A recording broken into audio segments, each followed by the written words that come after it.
Hey, everybody. Welcome to Liberty Lipstick and Lead, your go-to podcast for all things freedom, firearms, and fabulosity. I am your host, Ursula Ann, and I'm thrilled to have you tuning in today for the very first episode with my special guest, Ursula Williams.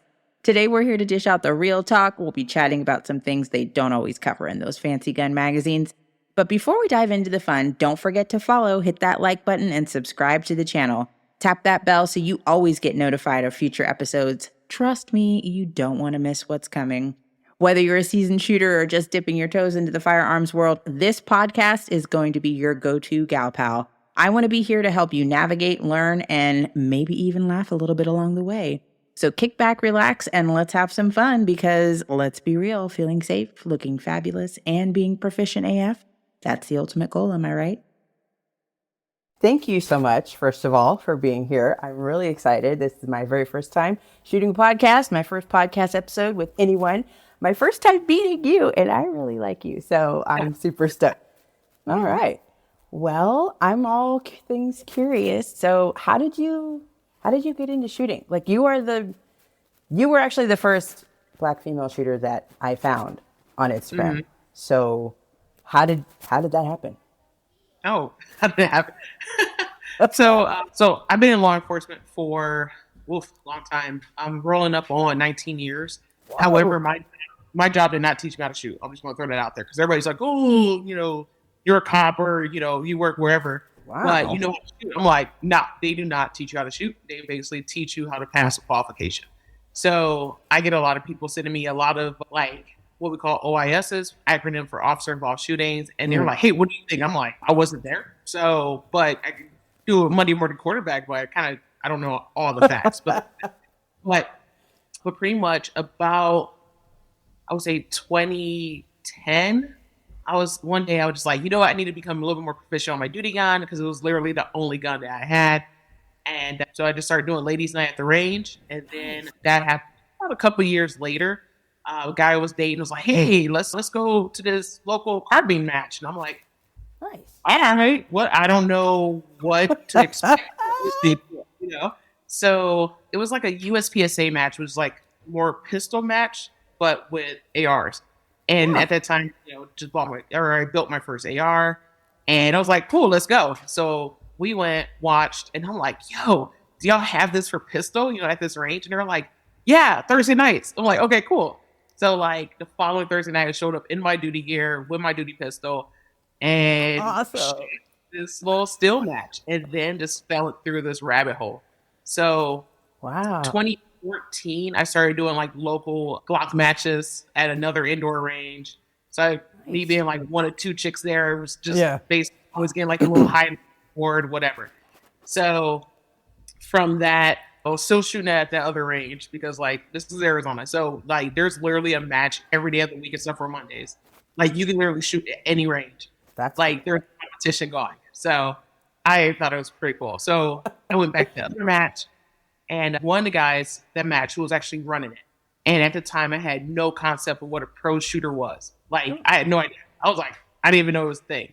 But he was like, hey, you need to do 3-gun. And I'm like, so you being a poor government employee, the first thing that came out of my mouth was I was like, look, I don't need to do anything but stay black and die. So,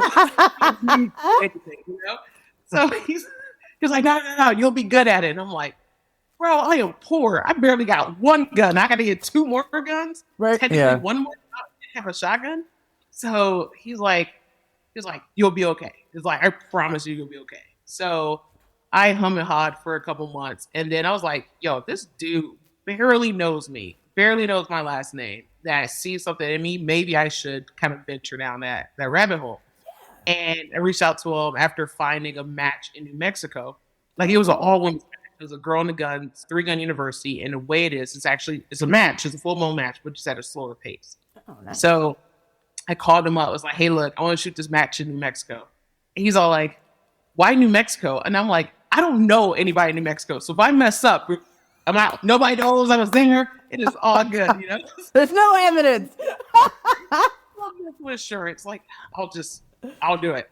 So he actually loaned me his Benelli M2, cool. Which super fancy shotgun, already tricked out, ready for 3-gun. I had my AR that I built, which was like an A2 setup. Definitely not the best for competition, but it was all I had. And I had my duty gun at the time, which was a Glock 22. So I'm shooting 40 cal.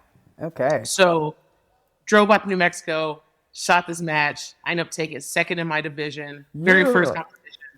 And like, I was hooked. So from that range all the way home, that was like a 9-hour drive. Actually, kind of more like 10 because I'm like a touristy. Like I always stop at little random spots. Like, oh, let me just see. Maybe I want to buy moccasins, or whatever. So, no, damn well I'm not gonna wear them. But I was on the phone with him the whole time, and I was also on the internet, like just on my phone, just looking up the next competition. Like where else? Awesome. Was completely hooked, and I still have that trophy. I actually have all my trophies, but that particular trophy is my favorite because that was I got out my comfort zone. I did something, and this was good. So that's okay. That's awesome. And like, wow. I mean, you covered like several things I was already going to ask you. Like, how'd you get in? Dude, that's amazing. And like, for me, it's like seriously inspiring. I've always wanted to do some kind of cool competition with it, but I was like, oh no, that's not really like black people don't do that. But apparently we do. We weren't exposed to it. So I grew up in the ghetto of Detroit. So like the only people who had guns while I was growing up were literally gangbangers and cops. That was it. So the culture is off. And then when I moved to Arizona, people, I mean, obviously got friends of all different backgrounds. They're like, oh, I killed my first deer at 6. I'm like, man, holy crap. Like I had no idea that was even a thing. Yeah. So even like a lot of outdoor stuff outside of shooting, like camping, hiking, all this stuff was, I finally got exposed to it because that was just stuff that white people did. So, yeah. So, but this is absolutely. Hey, we're just being honest here. Like, I was like, hey, it's your first podcast. Like, let me just go ahead and put everything out there. Air everything out. Yeah, we're nothing, no holds barred. Here, and I like actually started to like enthrall this whole full-blown American idea. Like, I can do all this stuff. Yes. Whereas, my culture, growing up, a lot of this stuff, it was so divided. Like, plus the exposure there. The only time I seen like, snowboarding was like X Games, maybe. Or the Olympics on TV. Yeah. And a very small snippet too, just like itty bitty. Yeah. Mm-hmm. A little bit. Yeah, but I can tell you during the Summer Olympics who all playing basketball, stuff like that. So that's the thing I was like, and now looking back on it, I was like, man, this is the programming, government's up to no good. But that's a whole nother. I was going to say, you come back for another episode on that one, let me tell you. If you seriously want to do like an afterthought government conspiracy tinfoil hat, like let's go episode, I'm totally down for it. Yep, you're coming. Don't worry, you coming back. I already know. I was like, just this little bit is just that. Okay, so 3-gun. That's awesome. Yes. I mean, wow. So you shoot pistol, shotgun, and what's the other one? You had your AR rifle. Okay. So tell me a little bit about what the differences are there and how you would like maybe train differently for something like that. I'm super curious. So basically you're learning, most people start off, everybody normally has a pistol. So everybody gets pretty proficient on pistol. Then like the progression happens. Then you get an AR. So you start learning AR, stuff like that. So and then shotgun is like, honestly, probably one of the hardest things to learn. Only because of like, it is totally different from the shotgun from if you're doing like trap and skeet, where you can only have 2 rounds, like this is like a full shotgun where depending on your division, you can shoot what we call two magazines, 2 guns. So now I'm looking at how to load fast. Yeah. Now I'm starting to play with my chokes and things like that, different patterns, different ammo, different capacities too. So like, and that's just the modification. So like in the 3-gun division that I compete in, my house phone is weird. You have a house phone? I don't know if you can see it right there. Like my buddy applied on Instagram. He's like, you got a house phone. Why you got a landline? He's like, are you about to phone into the Matrix? Like, why do you have one? You never know when you're going to need a landline. So weird. But yeah, you never know. I mean, cell phones may go down. I still got a landline. Something. Right there with you. All right, just have it. But so shotgun is a little bit different to learn because it requires a little different manipulation that a lot of people aren't used to. So that takes some time. However, because of that fact, shotgun makes or break a three gunner. So like you could be strong at pistol, but if you're not strong in the other two, you're not going to be more competitive against other competitors. But shotgun, like I think because of so much work I put behind it, I'm like, I love this thing. Like it's not, a lot of people think, oh, you just point and shoot. No, they're actually aiming to be competitive on shotgun. And so because it was that challenge behind it, I was like, I absolutely fell in love with shotguns. So shotgun is probably one of my favorite. I don't do well with I say the higher gauges, the bigger gauges, right? Like a 12 gauge is kind of hard for me, but I can, kick it with my 410 like it's nothing. Obviously, a little bit less kick there. But yeah, I can only imagine. And then I find them a little bit heavy for me too, which is weird because I'm kind of a big girl, but it takes some arm strength, which, training was another thing that I was going to ask you about is how did you keep up with that? A lot of people overthink shotgun. So they think, oh, it's just arm strength. I'm like, no, it's actually more core, booty, legs. So like, and everyone's like, oh no, you hold it. I'm like, yeah, but guess what else your arms are attached to? The rest of your body. The rest of your body. So let's work more with your body instead of against it. So like, if I know I'm going like what we call hard and fast on shotgun, I actually widen my stance and I actually like sink down a little bit. So lower my center of gravity, and I get behind the gun. Like it is actually shoulder properly, my face is on it. When I say face on that, cheek it properly, and then just go. And you're holding on to it. So then I run a 12 gauge as the caliber of 3 gun, and it's fine. And also the shotgun I run. So my buddy who loaned me his M2. So since I'd learned on that gun, not gonna lie, I was working at basically I have more jobs than Jamaican. So I had a little side job at a gun store, and like we got Benelli's 40% off. I was like, oh my god, I have to do this. So I was like, I need to do this. So his shotgun, he had a Woodland Camel one, like straight from the factory. And so I was like, I want this exact same shotgun. So I called up Benelli, once I submitted my order. And I was like, hey, how much is it for Woodland Camel? They're like, oh, that's $100 extra. I'm like, I don't need Woodland. I don't need that. Poor. I'm still poor. I'll take black. It's okay. So, oh my God. I ran that shotgun. I one of few people to actually like shot out the receiver of a Benelli M2. So I actually had to replace my receiver. Wow. 2 years ago? Yeah, 2 years ago. Replace it with a Roth Performance. That particular company, they specialize in shotguns. Like that is all they do. Cool. And they came out with receivers, so it was a 1-for-1 match. So they basically had to take my barrel, my tube, my internals, my stock, and put it on that receiver, and it's awesome. Nice. And the M2s, they're actually one of the lightest tube shotguns on the market. So that's definitely one to run. And a lot of people have seen like John Wick. So John Wick was actually running the M4. And then like we all love John Wick. Come on.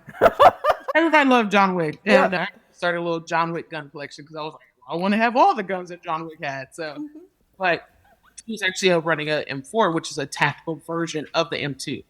So it's inertia driven. It's a lot lighter. It recoils very nice. Like that is a really good gun to run.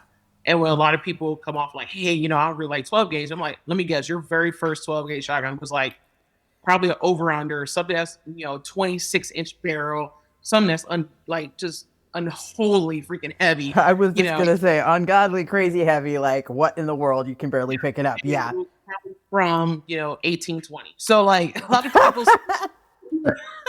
people's first shotgun experience was not the greatest, and then on top of that, the education behind it because they got told something dumb like, "Oh, you just point and shoot it." Yeah, now you're gonna not have a good time with it. So a lot of women get kind of turned off on guns exactly because of that.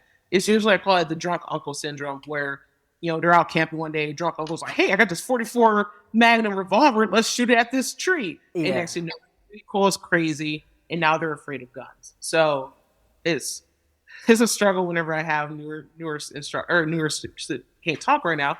New that I have to break that mental obstacle. But shotgun is actually super easy to shoot once you get down to fundamentals of it. I love it. Yeah, definitely. I feel like that is almost like a stigma around that. Excuse me. How would you break someone of that? Like I started out with, I believe, a 45, and I was like, that might be a little too much for me in the beginning. I went down to a 9, I went down to a 22, and I was like, well, before I went to the 22, I would flinch whenever my AR would go off. I think it's a 223. And I was like, I'm getting a good shot off. I was like, but I still have this little flinch every time. And so my husband was actually like, why don't you try a 22 real quick and just feel it? And it was like, plink. I was like shooting a beep again. I was like, oh, that's great. And that kind of made the switch for me to where it doesn't bother me anymore. I don't know why that is, but what's your experience? Well, I think that girls overthink everything, every single thing. And well, yeah, we're girls. like, that's why we're so smart. I'm not gonna lie. If girls designed guns, they would be some of the worst guns on the market with way too much extra stuff on it. I'm just throwing it out there.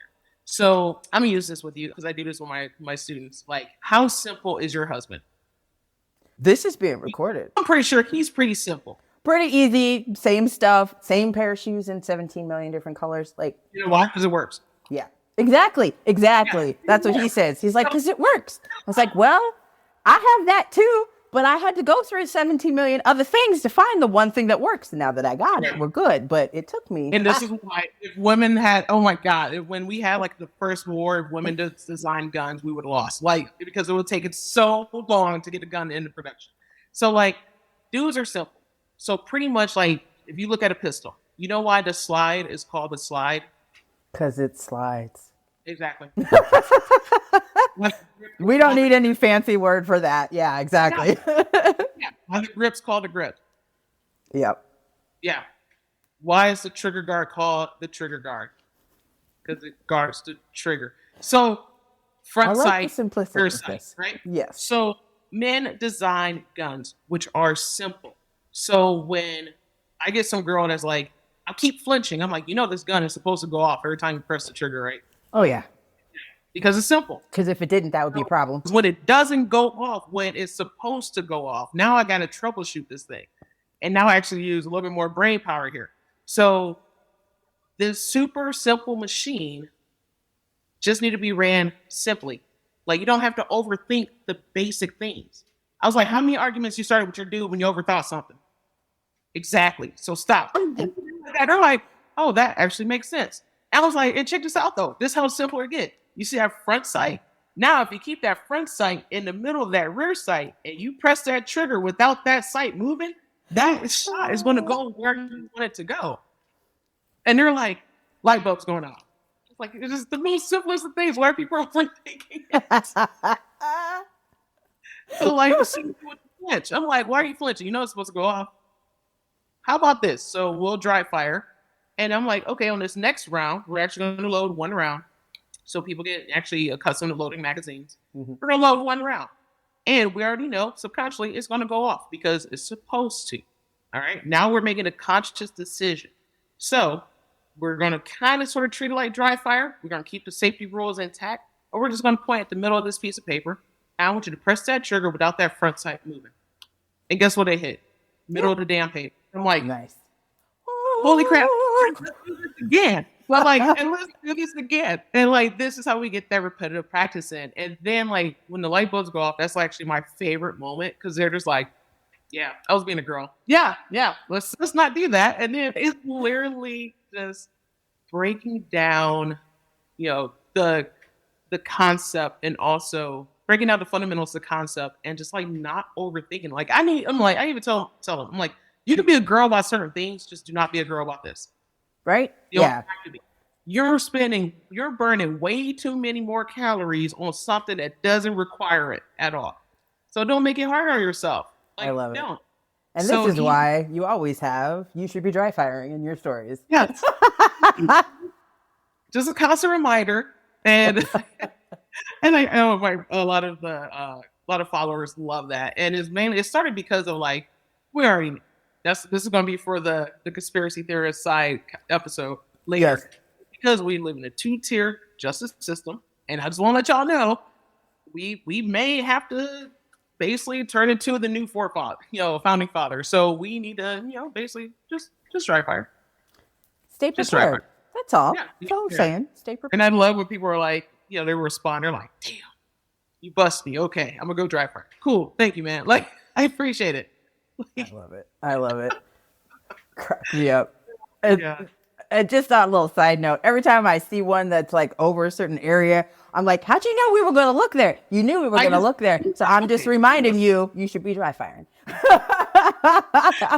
And it cracks me up every time. My entire adult life, I've literally been studying the behavior of people, mainly criminals, but people, right? Yeah. I already know like what everybody's going to immediately look at.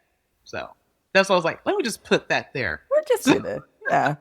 You know you're looking. That's great. Oh my God. Well, I want to like kind of switch gears just a little bit because I know you went to Thailand recently. Yes. Tell me about that. I've never been to Thailand. How awesome. And you went with the USA team. Woo! Yes. Thailand was wild. So this would have been that was my second time overseas. First time was France in 2018. There's so many different teams on the USA team. So we have Team USA and then we have our division teams. So my division, the ladies modified, if I remember correctly. No. We need to change that name. I was like, what does that even mean? I was like, does that mean we're old? Because I'm only 42. You can't be that much older than me. What is that? So overseas, they have names for different divisions, and the divisions are based off of the equipment of the gun that you're shooting. So ladies modified, or just modified period, pretty much meant that we can run optics, compensators, but it had to be a tube magazine on our guns, and it had to be no longer than 51 and a half inches overall. Okay. And it had to fit in the box. So that was what modified is. And I'm not a fan of the name because it makes it sound like a whole bunch of trannies, but I'm just like, I wasn't going that far. I just thought maybe they were I'm like, oh great. That game started overseas, started in like Europe, Thailand. So that's what IPSC, that was the name they came up with. And I'm just like, okay, all right, I'll play y'all game. So but the Thailand trip was same thing, was for the Shotgun World Shoot. And I was actually super happy to be, selected to represent the United States again. Yeah. And my division team, we fell a little bit short. We finished fourth. We missed third by like 3.9%. Oh, man. It was a slaughter. I think I could mentally handle it a little bit better, but I was just like, what can we done differently? Like, hold up, timeout. We need to figure this out. So, but the trip itself, I work graveyards, so like acclimating to the other side of the world, which is 14 hours ahead. Like my sleep schedule was great. Like I didn't have any issues. My teammates are up at like dark 30 every day because day people hours. I'm like fine. So we decided to go out a whole week early before the competition. I'm like fine. So we decided to go out a whole week early before the competition. And so they can get acclimated. So we're like, hey, let's do all the touristy stuff now. Mm-hmm. And then for competition. And then we had a couple of days afterwards to do more touristy stuff. So the competition aspect of it was really good. And a lot of people think, Americans are kind of bullies. We kind of are. Like, real talk, we kind of are. Rightfully so. Like, they can only own certain guns. And that's why there's all the different divisions. Is to actually try to get, more and more countries to participate in the World Shoot, which is still the Olympics of practical shooting. Mm-hmm. So, there's like countries where they got to sell their firstborn just to get a gun type of thing. And it's like that old, I don't know if it was Bruce Lee or I'm trying to think whoever made this quote, that was like, do not fear the man that knows 10,000 kicks. Fear the man that has done one kick 10,000 times. Yeah. So like the competition over there was actually pretty damn good. Really good. But there are some perks. I mean, we had our strengths and weaknesses. One of our strengths of the shotgun team is that since we're mostly comprised of three gunners, I would say we're like 95% three gunners out of the 40 of us that went over there. We excelled on any stages that was super tight maneuvering because we have to do that with all long guns, both shotgun and rifle here in the States. Mm-hmm. Anything where we had to go prone with a long gun or with shotgun, we did great because we always got to go prone with rifle, sometimes, or, shotgun here and there. And we excel at those, but some of the spots that we didn't excel at were like a lot of different props, a lot of high round stages with slugs. Like a lot of the matches here in the United States, we'll have a match where there's probably going to be about maybe 3 to 4 slug targets. there was one stage we had like 16, actually more than that. I would say about 16 to 24 slugs, and that's a lot. So that is a lot. Like, we've learned a lot about our barrels, different mechanics and things like that happen to our guns when they start to heat up. But all in all, we definitely, as a team, as a whole United States team, we definitely held our own. Awesome. So, but other Thailand stuff, all the touristy stuff, super fun, super cheap, really great. Like, so I was posting all those pictures and video. Like, my best friend, who's also on the team, Cindy Coker, we're on the beach. She got an hour-long back massage. I got a pedicure. We both had 2 beers, and it cost us like $21. Whoa. Okay. Okay. Okay, cool. You know, like, fresh coconuts were like... We do this every day. We do this every day. We were on that beach like almost every day. We were like, we had fresh coconuts almost every day. Like, a fresh coconut over there was like 25 baht, which is like 30 cents, almost about 50 cents, because there are like coconut trees everywhere. So it's not like here, everything is imported. Where like grocery store coconut is like $4, and it's like nowhere near as fresh as, you know, straight off the beach, and you have some dude with a machete hack it open. Or, you know, like, there you go. But it was definitely pretty cool. Would love to do that again. Probably, I want to do it again without guns, because that was a whole house on itself. But I bet. Other than that, it was good. Going through security and stuff at the airport, or like... No, just all the permits, because so we had to get permits. We had to pay retarded amount of shipping and taxes on our ammo. Oh, wow. Like, over there. And also, if you declared ammo coming back. I'm just saying. But, you know, it's the whole heavily regulated stuff. But other than that, everything else was actually pretty cool. I'm actually wearing, it's funny you brought that up, I'm actually wearing these pants that I picked up for they were like 100 baht, so they were like $3, and they were like some of the best, like, little... Give us a model session. There you go. Oh, yeah. There you go. Pants. I was like, yeah, put these on. There you go. Yeah, I gave these gifts. I was like, this is cool. So, I mean, that sounds like absolutely amazing experience. I really love it. I remember you saying something about humidity and how it was acting, but you had a bag that was hooking you up. Yes. So Bone Dry, this company, they're like, hey, you know, a lot of people deal with moisture on their guns. There has to be a way for us to actually take moisture away from your guns. So they created a rifle bag. They also have some pistol bags, electronic bags. They even got a tool bag that they made, and this all has built-in desiccant. So, like, sweet. I was super freaking excited to partner with them on that, because I was just really like, cool. I am not trying to deal with rust on my gun, especially overseas. Like, and I don't even know what resources are going to be available to me to like possibly get off my gun. So the best way to deal with rust is prevention. So that's why I called them. I was like, yo, check us out. Me and the team need a bag. We need bags. We need bags. Hook us up. The humidity over there is equivalent to like Texas in August. Oh gosh. Like, yeah. Like, it's pretty bad. So I have experienced this. Horrible. Yeah. Horrible. You need a shower, and as soon as you walk outside, you're like, ah. Yeah, you never do. Yeah. But the cool thing about shooting in Texas is that, like, there was the Italian team. There was the Italian women's team. They're like, I don't know, it's hot. Like, in their broken English. And I'm just like, yeah. I kind of live there. Just a little bit. It'll be fine.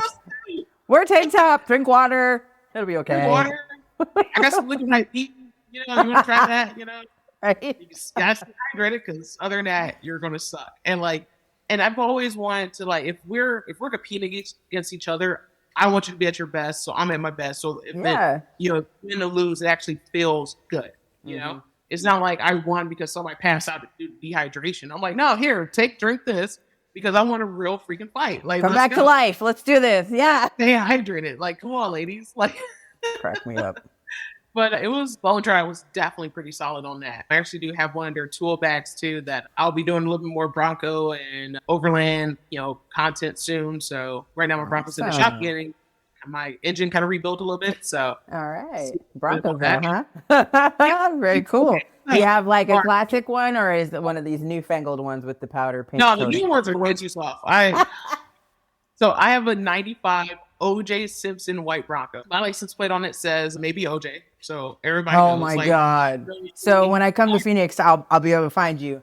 by your No, license plate. I would say a good dozen, that body style, which is what we call fifth gen Broncos, but it's mainly between 1980 to 96, that style. There's about a dozen of them that are white, and they all have OJ themed license plates, which I think is pretty cool. So I was like, we need to have a club. We need to be a gang or something. I'm saying, you practically are already. Y'all just need to get together and just line up. We'll take a photo, and it's done. Done deal. Any other classic Bronco owners, white Bronco, let me know. Let's link up. Let's do it. So crack me up. All right. I got a couple of rapid fire questions for you if you're ready, my dear. All right. So how do you stay balanced training and competing and working a graveyard shift with police? Caffeine. Yeah. All right. If it wasn't for coffee, pre-workout, and Uncrustables, like I don't even think. She said Uncrustables. We're going to have a whole episode on nutrition now. I feel it. It's coming. She said Uncrustables. Oh my goodness. All right. It's okay. We'll work on that. We'll work on that. I literally posted a picture over here while we were over in Thailand because I was so Uncrustables. Actually, they're quite unhealthy, but they didn't have anything in Thailand. So we were over there with old school peanut butter jelly sandwiches, like, Uncrustable, but all right, it'll do. Like, it'll work. No, y'all need to sell these in freaking Thailand. I'm just throwing it out there. So. Crack me up. All right. So have you had any setbacks or disappointments in competition, and how do you handle those? Oh, I had a couple. I mean, they're inevitable. They're going to happen.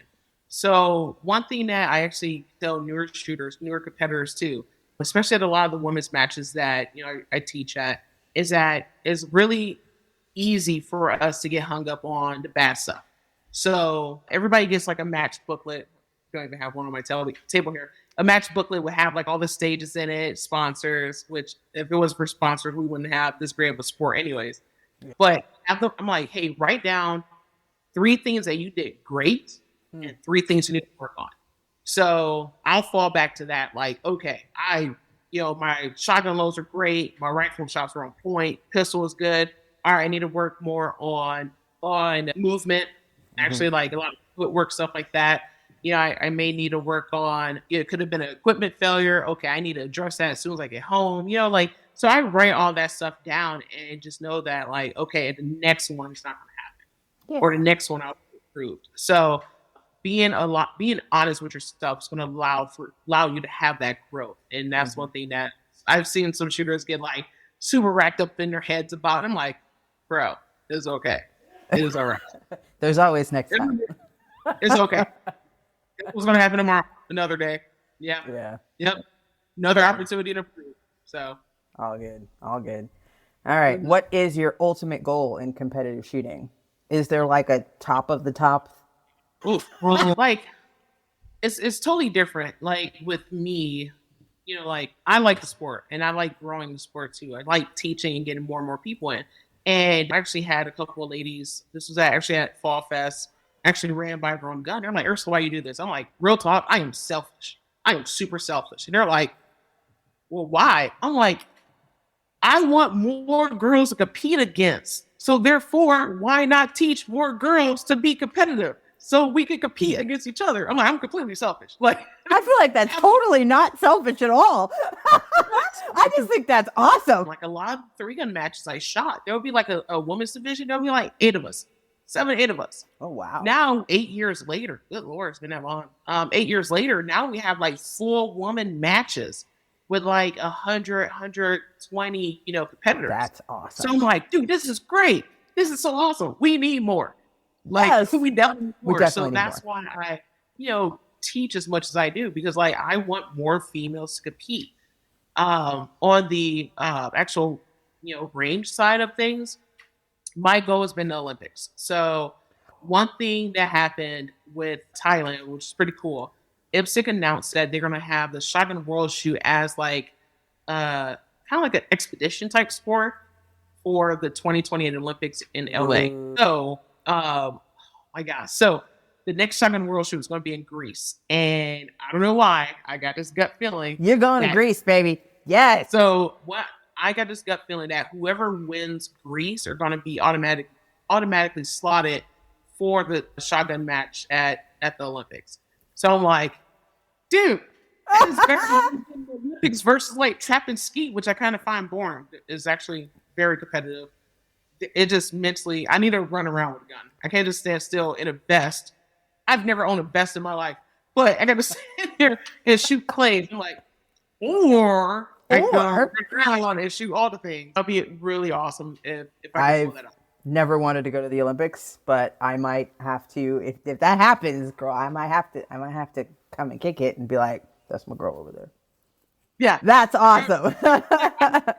Do that, but I know that I actually started looking at timelines because, like, of course, first everything starts as a thought, then it turns into a plan, and then it's execution. So yes. I know that I retired from law enforcement at the end of next year. So I got like a full like year to train for Greece and also, if I win Greece, that'd be great. And then, basically the Olympics after that. So you're going full time. Yes, that's awesome. I'm so excited for you. like so that. Oh my gosh, that's going to be amazing. Well, I mean, you kind of answered a couple of my other ones here already. So I was going to say, how do you manage nerves before a big competition? That's another one. Man, it's funny. I've been competing for like 8 years and I still have like what we call first stage jitters. Yeah. So we have this thing called Send It With Jesus. And it's just like, wherever happens. Yes. Like, I can prepare so much, but if there's something that's not there, I'm going to figure it out and move on. Mm-hmm. So then it's more so like, not letting what happened on one stage affect the next stage and the next stage and the next stage. So once I'm done with a stage, let's just say I have a bad stage, I literally give myself 5 minutes. And nice. It's something I actually started on the law enforcement side. If something stupid happens, everybody has a work husband, work wife, whatever. Mm-hmm. I'll be like, hey, look, I need you to time me. They're like, well, 5 minutes. They're like, oh, Ben, all right, cool. So for 5 minutes. And then it's not going to matter in 5 years. So that's why we have the 5-minute rule. And we will go. And it's so funny. So you see, the faster we're going, we're trying to take that whole 5 minutes so it does not bother us later. And I do the same thing when it comes out of matches. So I'm just awesome. Okay, got my 5 minutes out. Cool, walk it off. All right, I need to prepare for the next stage. Yes, I love that.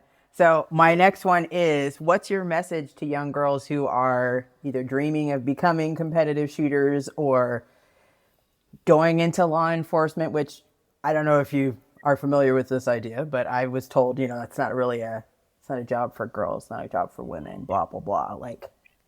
But maybe people are dreaming about that. So what would you say? Because it's rapid fire, first thing that comes to mind is literally don't be a bitch. So you might as well do it. You're never going to be ready. That's life. And as for the law enforcement aspect, my entire life has been about doing things that other people can't do or won't do. So why I'm going to start now to be like, oh, somebody, said I can't do something. I'm like, first of all, I'm American. I can do whatever I want. Thank you. So pretty much, I'm pretty sure I can go into law enforcement. Law enforcement is tricky because you do have to find an agency that matches your personality, your values, things like that. So I'm happy to be with an agency that is, pro 2A, not doing, they didn't do anything stupid during COVID, Thank you. Which was a hot mess. And they are super supportive of their people, so and that was actually, my second agency, which I will be retiring from. They've been treating me really well since I've been there. So I'm like, all right, cool. But literally find that agency and just do it, because law enforcement is going to be one of those careers that's always going to be there. Mm-hmm. So they always going to be needed, always necessary. Always want to be there.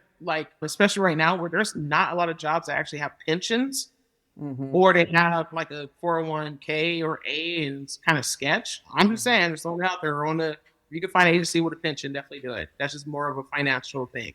Yeah. But there's been times where it would, a situation happened. It was much better that a female was there.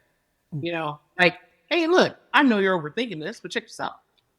Yeah, you do that. So we're just going to have a conversation. We're just going to move this party somewhere else, But it's one of those things where it's yes, you are valued, you are needed. If you want to get in law enforcement, do it. Yes. Just find the right agency, do ride-alongs, and ride-alongs are free. And I tell people ride-alongs is the best way to speed data agency.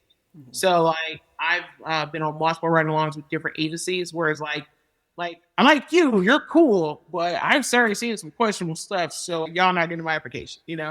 So, I don't know if I can. I don't know if I can vibe with that. I don't know. That doesn't represent me. So let me look elsewhere, because there are tens of thousands of agencies nationwide. You can find one that fits you. So Awesome. just Well, that's pretty amazing. I think you're swell, Miss Ursula. I don't, in the guns. I was like, dude. God, this I was like, this is meant to be. like this is so cool. Oh my God. Can I ask you And what that's- your middle name is? I'm curious. Just out of Marissa. Marissa. Okay. Well, okay. We aren't Look. matched completely, but my dad's name is William. So I mean, I was like, we were meant to meet each other. This is a whole thing. I was like, oh man, and she's cool too. No, seriously, it's really a pleasure actually meeting you. We are going to meet in person someday, very soon. I don't know when Yes. exactly. Definitely. Yeah. Mhm. All right, so last bit here. I'm really big on bringing younger women, like my daughter's 13, into the sport, and just, how do you say, introducing them and having them experience and get exposed to. What advice would you have for a younger human? I'm trying to find other word that or other term that You don't be- can't just say "don't be a bitch" to a 13-year-old, Ursula. And if you don't like it, that's okay. Like I don't like kale. I've been plant-based for years. I hate kale, and I still try it from time to time. It tastes Why? like vegan.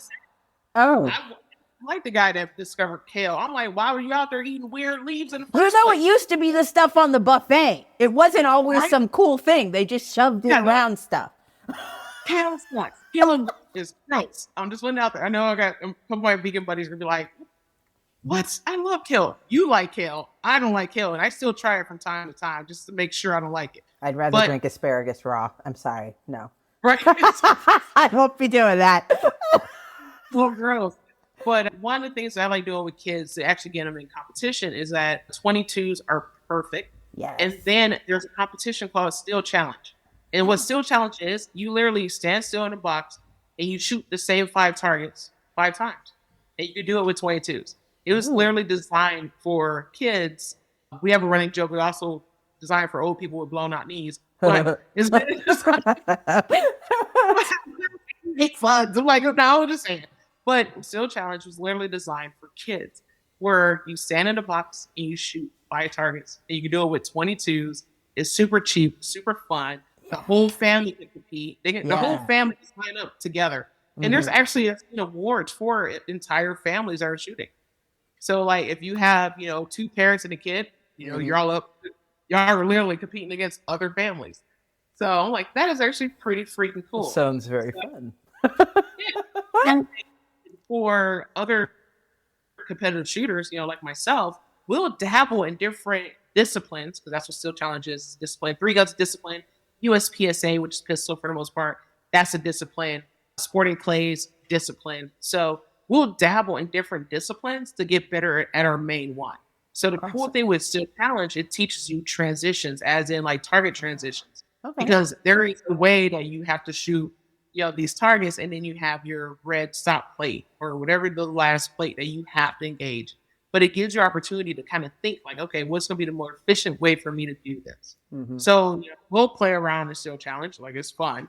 We'll do, IDPA because it's fun, and we talk a lot of smack about IDPA. But it's got to that point where it's like, if we're gonna be talking smack, we need to actually do it, and then we can talk. And then you can talk more.